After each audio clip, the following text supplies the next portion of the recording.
Hello everyone, इसकी पिछले video में हमने सर्कल के कुछ लगभग 2 थ्योरम को हमने प्रूफ कर लिया था। आज हमारा तीसरा थ्योरम क्या है, the perpendicular from the centre of a circle to a chord bisect the cord.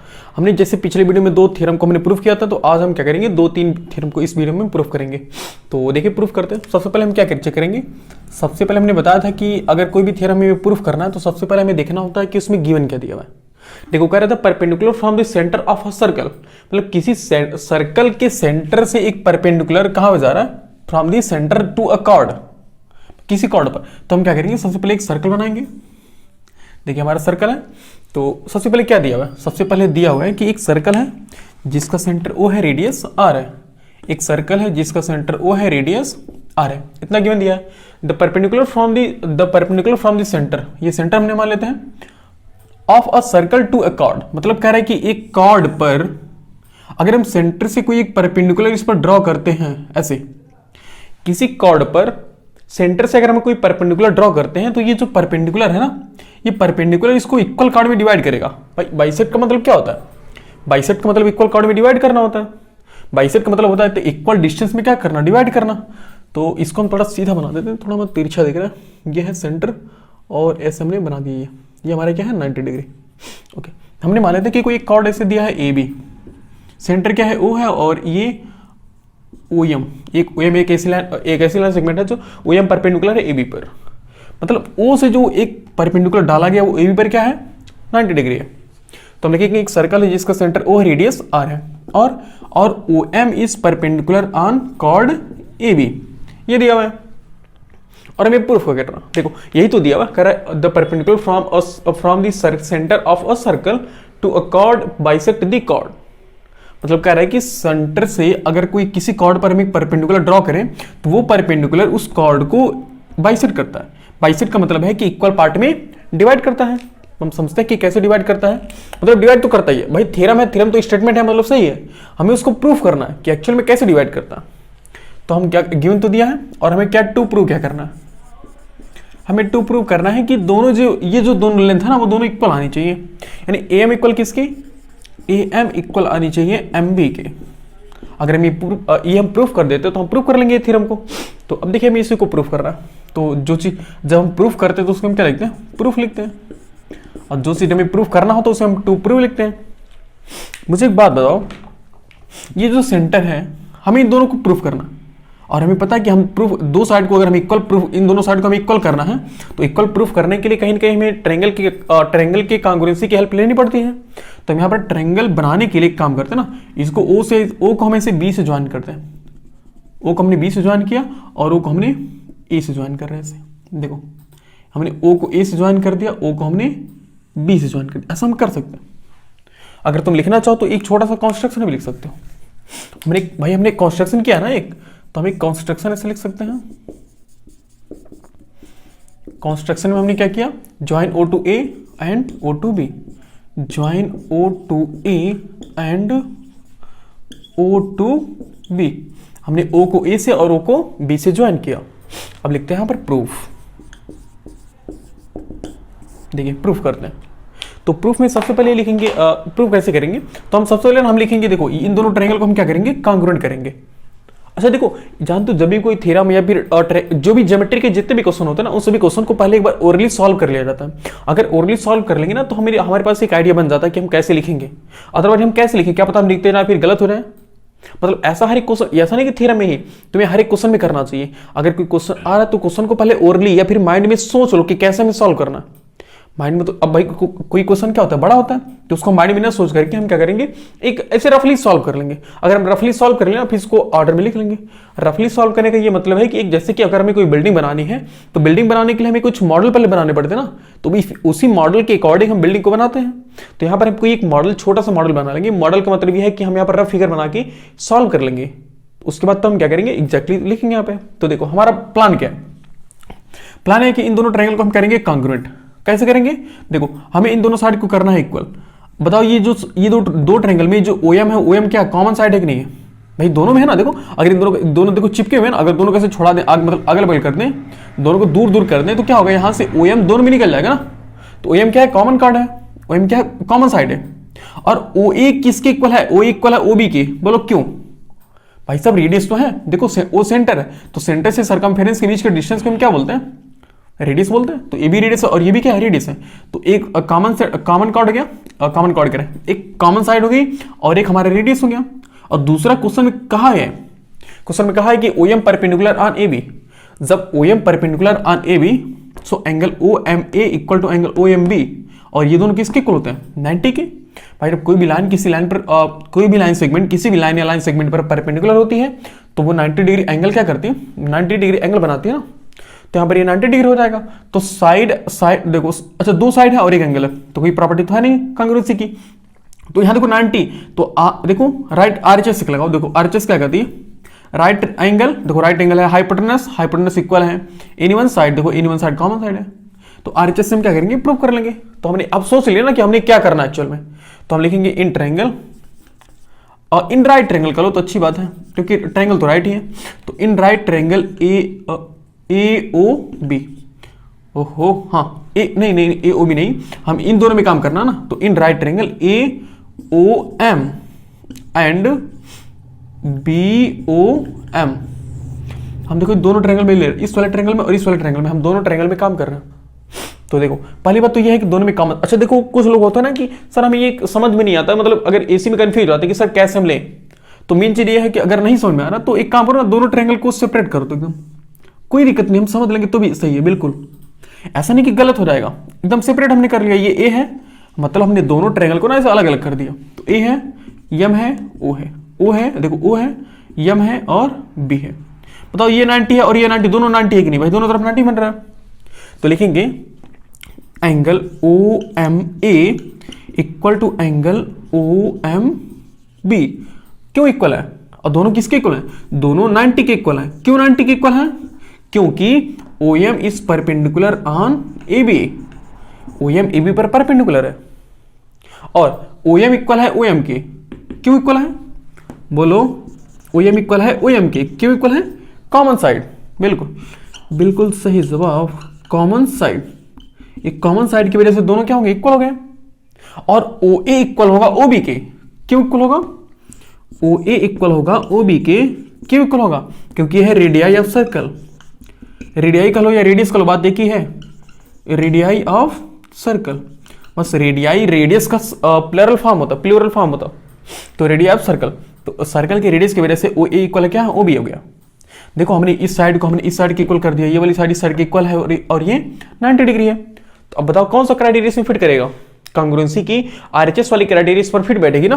तो लिखेंगे बाई RHS, अब तुम चाहे क्राइटेरिया लिखो चाहे कांग्रुएंसी लिखो, बात तो सेम है, कांग्रुएंसी।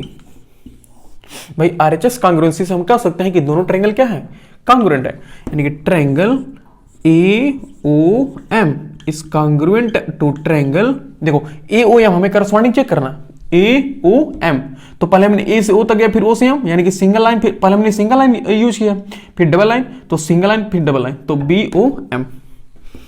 देखो ऐसा हम करेंगे ना तो हमें जब अगर करस्पॉन्डिंग अच्छे से सेट होता है तो गलती होने की गुंजाइश नहीं होती है, नहीं तो अगर करस्पॉन्डिंग अगर चेक नहीं करेंगे तो गलती होने के बहुत ज्यादा चांसेस होती हैं। तो हमने दोनों ट्रायंगल को क्या कर दिया, कांग्रुएंट कर दिया। अब हम जानते हैं कि कांग्रुएंट ट्रायंगल के करस्पॉन्डिंग साइड्स क्या होते हैं, इक्वल होते हैं, उसी को तो हम क्या बोलते हैं, उसी को हम बाई CPCD लिखते हैं ना। CPCD मतलब क्या होता है, by corresponding part of congruent triangles are equal. So यहां से हम कह सकते हैं कि देखो यहां से हमें किसकी जरूरत है, हमें AM की जरूरत है ना। देखो AM किसके इक्वल है, AM BM, सही है ना। तो AM इक्वल हो गया BM के। ये थ्योरम देखो कई बार पूछा जाता है, और हम जब न्यूमेरिकल सॉल्व, अभी तो हमने थ्योरम पढ़ रहे हैं ना, अब जब हम न्यूमेरिकल सॉल्व करेंगे ना तो ये कई बार आएगा, ऐसे कई बार तुम्हें ऐसे दे देगा, तो हम डायरेक्टली अब ये लिख लेंगे कि AM इक्वल है AB के, मतलब अगर सेंटर से कोई भी किसी भी कॉर्ड पर अगर एक हम परपेंडिकुलर ड्रॉ करेंगे तो वो परपेंडिकुलर क्या करेगा, उस कॉर्ड को दो इक्वल पार्ट में डिवाइड कर देगा। तो अगर इसके बाद जब हम कोई क्वेश्चन लगाएंगे ना तो उसमें अगर ऐसा रहेगा, कोई केस बनेगा कि सेंटर से कोई एक लाइन सेगमेंट आ रही है जो किसी कॉर्ड पर परपेंडिकुलर है, तो हम डायरेक्टली वहां पर AM इक्वल MB लिख सकते हैं, क्योंकि हमने थ्योरम पढ़ा है, समझ रहे हो। इस थ्योरम का यही प्रॉफिट होता है, मतलब इस थ्योरम का ये फायदा होता है ना कि हमें फिर अलग से नहीं प्रूफ करना होता कि ये इसके कैसे इक्वल है, हम डायरेक्टली इक्वल कर देंगे उसके, ठीक है, तो ये हो गया पहला तीसरा थ्योरम, इसको अच्छे से नोट कर लो और समझने की बात कर, देखो समझ तो गए ही होगे कैसे होगा, ठीक है, इसको नोट कर लो, फिर हम अगला थ्योरम बताते हैं।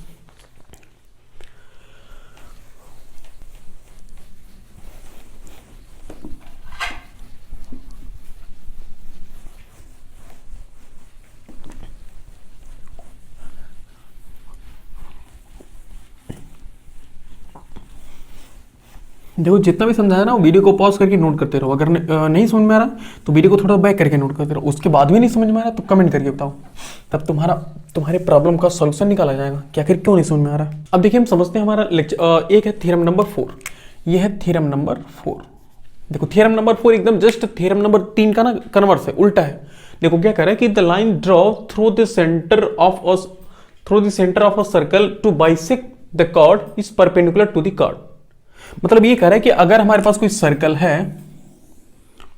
और कह रहा है कि सेंटर कोई है और एक ऐसे कोई कॉर्ड है, तो कह रहा है कि अगर कोई ऐसे सेंटर से हम एक लाइन सेगमेंट से लाइन कोई ड्रॉ करते हैं जो इस कॉर्ड को बाइसेक्ट करती है, अगर ये लाइन क्या करती है, इस कॉर्ड को बाइसेक्ट करती है तो ये परपेंडिकुलर भी होगी। यही कह रहा, देखो कह रहा है कि the line draw through the centre of a circle, मतलब किसी सर्कल से अगर कोई एक लाइन हम ड्रॉ करें टू बाइसेक्ट द कॉर्ड, अगर कॉर्ड को बाइसेक्ट करे इस परपेंडिकुलर टू द कॉर्ड, तो वो कॉर्ड पर क्या होती है, परपेंडिकुलर भी होगी। मतलब इस बार हमें कह रहा है कि हमें ये इस बार उल्टा दिया, मतलब इस बार इसके पिछले वाले थ्योरम में क्या दे रहा था, हमें एंगल दे रहा था, लेकिन इस वाले थ्योरम में क्या कह रहा है कि ये 90 डिग्री पर नहीं है, ये परपेंडिकुलर नहीं है, कह रहा है कि ये इसको बाइसेक्ट कर रहा है, इसे इक्वल पार्ट में डिवाइड कर रहा है, तो मुझे प्रूव करके दिखाओ कि ये 90 डिग्री पर बाइसेक्ट करेगा, ये कह रहा है। तो ये है सेंटर और ये है AB, कोई कॉर्ड ले लो। ओके, तो सबसे पहले बताओ गिवन क्या दिया हुआ है, बोलो गिवन क्या दिया हुआ है, बोलो। देखो गिवन में कहा ना कि गिवन में पहले बात तो एक सर्कल दिया, आंख बंद करके पहले सर्कल लिखो, एक सर्कल है जिसका सेंटर O है, रेडियस R है, इतना तो दिया है, और कह रहे एक कॉर्ड AB है ना, कॉर्ड AB दिया हुआ है, और क्या दिया हुआ है, और ये भी का इसका नाम अगर हम रखें ना, तो ये भी कहा है क्वेश्चन में कि जो ये लाइन है ना, ये लाइन इस कॉर्ड को 2 इक्वल पार्ट में डिवाइड करिए, बाइसेक्ट करिए। यानी कि अगर तुम वर्ड में लिखना चाहो तो लिखेंगे OM bisect the chord AB, ये है। ओके, और हमें बस इतना गिवन दिया, और हमें प्रूफ क्या करना, हमें जो चीज प्रूफ करना तो उसको हम लिखते हैं टू प्रूव। हमें क्या प्रूव करना है, हमें प्रूव करना है कि OM is perpendicular on AB। हमें इस बार उल्टा प्रूव करना है, OM क्या है, परपेंडिकुलर है किस पर, AB पर। इसके पहले वाले में क्या दिया था, इसके पहले वाले में ये दिया हुआ था और हमें ये प्रूव करना था, और इस बार क्या है, इस बार ये दिया हुआ है और हमें ये प्रूव करना है। ओके, तो हम सबसे पहले लिखेंगे प्रूफ, उसके पहले कॉन्स्ट्रक्शन कर लो जी, जो हमने पहले किया था। कॉन्स्ट्रक्शन में हम क्या करेंगे, हम ज्वाइन करेंगे O से A को, O से B को। तो यहां पर लिख लो join A to B and A to B थोड़ी O to B करेंगे ना, एंड O to A। हमने O को B से ज्वाइन करेंगे, O को A से ज्वाइन करेंगे, और यहां पर लिखते हैं प्रूफ। देखिए कैसे प्रूव करते हैं, सेम वही काम, हमने ज्वाइन जब कर लेंगे, हमने इसको क्या किया, देखो इसको यहां से ज्वाइन किया और इसको यहां से ज्वाइन कर लिया। जब हमने ज्वाइन कर लिया तो फिर वही काम करेंगे, देखो वही सेम काम करेंगे, हम 2 ट्रायंगल लेंगे, फिर दोनों ट्रायंगल को कॉन्ग्रुएंट कर लेंगे, उसको फिर हम लिख देंगे। मतलब हम जानते हैं कि कॉन्ग्रुएंट ट्रायंगल के करस्पॉन्डिंग एंगल क्या होते हैं, इक्वल होते हैं, तो ये दोनों एंगल को हम क्या कर लेंगे, इक्वल कर लेंगे, फिर वहां से हम उसको 90 प्रूव कर लेंगे। ओके, तो पहले लिखेंगे हम किस ट्रायंगल में काम कर रहे हैं, तो लिखेंगे in triangle OAM, in triangle OAM and triangle OBM। हम इन दोनों ट्रायंगल में काम करेंगे।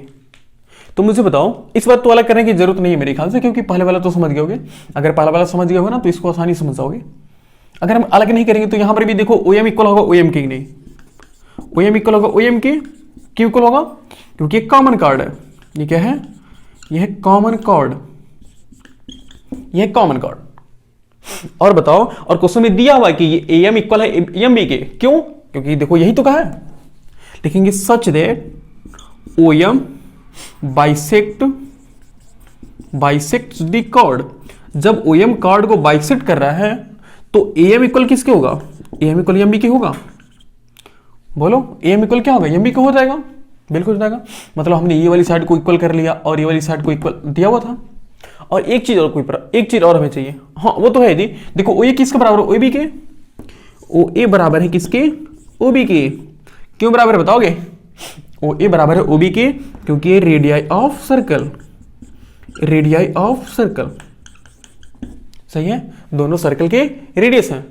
हमने प्रूव कर लिया कि दोनों सर्कल के रेडियस हैं। अब बताओ कौन सा क्राइटेरिया लगेगा, सोचो जरा, ये ओ एम और ओ एम ये क्या है, ये एक साइड है कि नहीं है, एक साइड है, और ये ए एम बराबर है एम बी के, ये भी क्या हमारी एक साइड है। देखो ए एम एम कहाँ गया, ए एम एम बी के बराबर है ना, ये भी हमारी एक साइड है, ये भी एक साइड है। और ओ एम बराबर है ओ बी के, ओ एम बराबर है कहाँ गया, ओ एम ओ बी के कैसे बराबर होगा, ओ ए बराबर होगा ओ बी के, ओहो गलत हो गया जी, सॉरी, ये ओ ए बराबर किसको, ओ बी के, ओ ए बराबर है ओ बी के, क्यों, क्योंकि रेडियस ऑफ सर्कल और ये भी एक साइड है। तो देखो इस दोनों ट्रायंगल में हमने तीनों साइड के इक्वल कर दिया। देखो ये वाली साइड इस वाली साइड की इक्वल है, ये वाली साइड तो कॉमन साइड है, और ये वाली साइड क्या है, इस वाली साइड की इक्वल है। तो तीनों साइड इक्वल होगी कि नहीं होगी, तो मुझे पता है कि कौन सा क्राइटेरिया लगेगा, by side side side कांग्रुएंसी,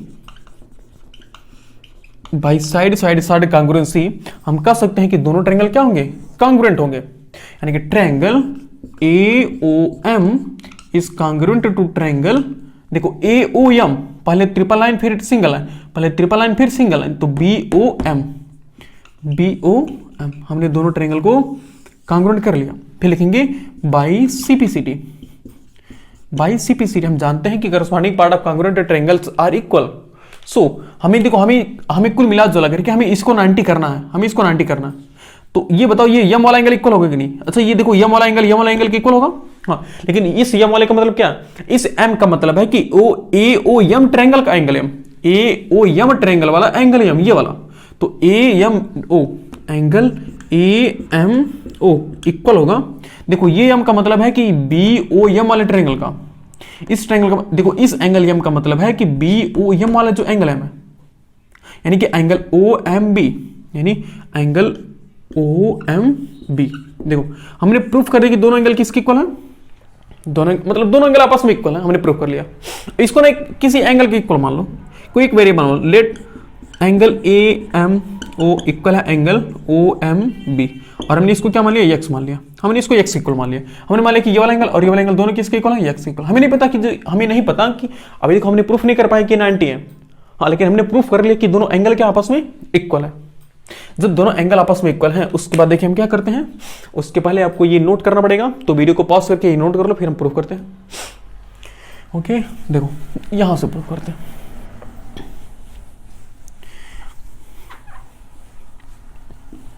okay देखो मुझे बताओ जब ये दोनों एंगल इक्वल है, अच्छा ये बताओ ये ए एम बी एक लाइन है कि नहीं, लिखेंगे, देखो लिखेंगे such that A M B is a line. बताओ एक लाइन है कि नहीं है, ये ए एम बी एक लाइन है कि नहीं है, भाई सीधा है तो देखो एकदम सीधा तो दिखाई दे रहा है, जब सीधा है तो क्या हम यहां पर ये वाला एंगल और ये वाला एंगल, दोनों एंगल का नाम क्या होगा, सोचो लाइन्स और एंगल में हमने पढ़ा था कि ये दोनों कौन से एंगल होते हैं, एक ही लाइन पर बने हुए एंगल को हम लीनियर पेयर एंगल बोलते हैं। तो क्या angle A M O and angle देखो ए एम ओ और यम बी ओ एम ने B M O and angle B M O are linear pair angle, linear pair angle, ये कौन सा एंगल है, लीनियर पेयर एंगल है। और हम जानते हैं कि जब दो लीनियर पेयर एंगल होते हैं तो लीनियर पेयर एंगल का सम कितना होता है, 180 डिग्री, यानी कि इन दोनों एंगल का सम कितना होगा, 180 degree. So angle A M O plus angle B M O बराबर 180 डिग्री। क्यों, रीजन में लिखना चाहो तो लिख लो, linear pair angle, LPA linear pair angle. अब बताओ हमने AMO के क्या माना था, देखो AMO को हमने x माना था, x प्लस BMO का हमने क्या माना था, देखो B। अच्छा ये तो कंफ्यूज तो नहीं हो ना कि OMB है सर यहां पर आप, और यहां पर आप लिख रहे हैं BMO लिख रहे हैं, ऐसा कुछ नहीं यार, चाहे देखो ऐसा कुछ नहीं है। अगर तुमको कोई राम बुलाए, तुमको कोई मोहन बुलाए, तुमको कोई रोहना मोहना सोहना चाहे जो बुलाए, रहोगे तो तुम वही रहोगे ना। अगर तुम भाई दिन में 2 घंटा पढ़ाई करते हो तो तुम्हारा नाम सोहाना रख दिया जाए, तुम्हारा नाम गंवार रख दे, पढ़ोगे तो तुम 2 ही घंटा, समझ रहे हो। तो नाम देखो, नाम बदलने से इसकी क्वालिटी थोड़ी बदलेगी। मतलब चाहे उल्टा नाम लिखो चाहे सीधा नाम लिखो, बात तो यम की हो रही है। देखो मतलब जिस एंगल के बारे में लिखा था ना, देखो जो एंगल बीच में, वो एंगल बीच में होना चाहिए। देखो हमें यम ओ एम बी कर रहे हैं तो यम बीच में ना, तो यहाँ पर भी देखो चाहे ओ एम बी कहो चाहे बी एम ओ कहो, बात सेम है। हाँ लेकिन एंगल यम वाला जो है ना वो बीच में होना चाहिए। तो बी एम ओ को हम क्या यम ओ एम बी लिख सकते हैं? अरे यार लिख सकते हैं दोनों के बराबर। तो ये इक्वल हो गया एक्स के, इक्वल 180 डिग्री। बताओ एक्स प्लस एक्स हो गया, ये हो गया 2x इक्वल टू, अब यहाँ तो नहीं समझाना है ना कि कैसे 2x हुआ, तो x इक्वल हो गया 180 डिवाइडेड बाई 2, यानी x इक्वल हो गया 90 डिग्री। अब अभी तो सर हमारा नहीं प्रूफ हुआ, ये क्या हो रहा है? देखो इसके बाद देखो क्या करते हैं, मुझे बताओ जब दो हमने एंगल को 90 या हमने x को 90 कर लिया, और हमने x माना क्या था? हमने x वो माना था, यानी एंगल AMO इक्वल है एंगल OMB के, और दोनों हमने इक्वल कर दिया 90 के। अरे यार देखो तो प्रूफ हो गया। जब दोनों 90 के इक्वल हैं तो हम क्या नहीं कर सकते हैं? जब दोनों 90 के इक्वल तो हम कह सकते हैं ना कि OM इज परपेंडिकुलर आने भी। भाई 90 डिग्री वाला एंगल, जब 90 डिग्री एंगल बनता तभी तो हम कहते हैं ना कि ये वाली लाइन इस लाइन पर परपेंडिकुलर है। तो लिखेंगे सो वी कैन सी, हम कह सकते हैं भाई 90 हो गया ना, जब 90 हो गया तो हम कह सकते हैं कि OM is perpendicular on, OM is perpendicular on OM is perpendicular on AB। Okay देखो कितना अच्छा प्रूफ हो गया ना। तो ये था हमारा थ्योरम नंबर 4, जो कि मैंने अच्छे से प्रूफ करा दिया। तो आज के लिए बस इतना ही, मिलते हैं नेक्स्ट वीडियो में, तब तक के लिए बाय बाय, पढ़ाई करते रहो, ऑल द वेरी बेस्ट।